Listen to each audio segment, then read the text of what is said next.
Bigla pong natahimik ang ilang boses sa XRP community kasunod ng malaking balitang inilaunch po ng Ripple ang kanyang institutional prime brokerage service sa US.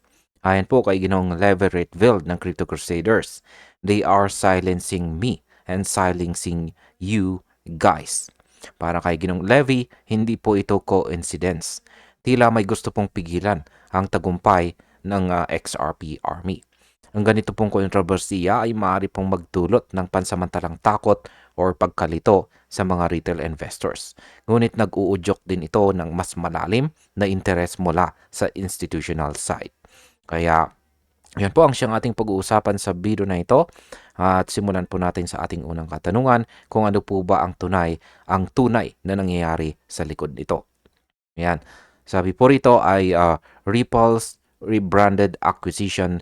Ripple Prime now lets US institutions trade OTC spot digital assets with RLUSD collateral. Ayan. Ang bagong serbisyong ito ay daan para sa mga malalaking institusyon na makipag-trade po ng digital assets gamit ang RLUSD collateral sa pamamagitan po ng Ripple Prime.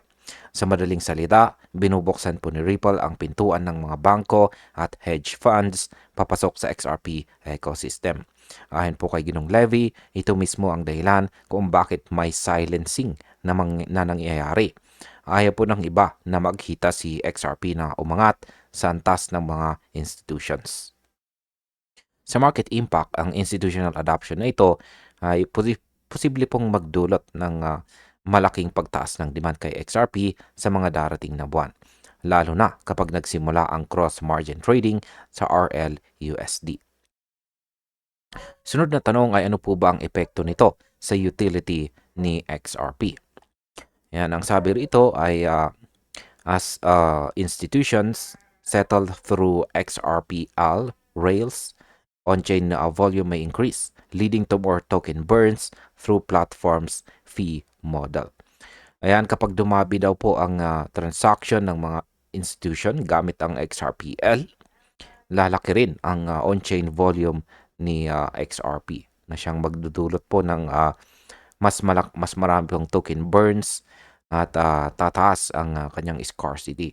Ibig pong sabihin ay may tunay po na demand na nagmumula sa mga bangko at hedge funds, hindi lamang po hype. Sa market impact, kapag patuloy po ang pagtaas ng paggamit, maaaring po nitong iangat ang presyo ng XRP sa medium to long term kahit hindi po agad biglaan. Yan. Bilang panghuli, ang aking opinion naman tungkol dito ay hindi lamang po simpleng censorship ang nangyayari.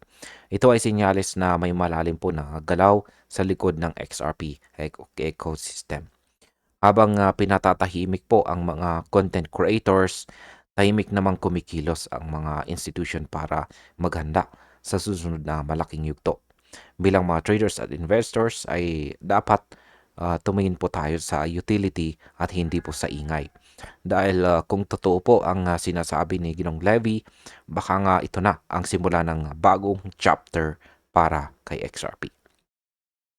Aren, hanggang dito na lamang po tayo sa video na ito mga ka-crypto. Maraming salamat sa panonood.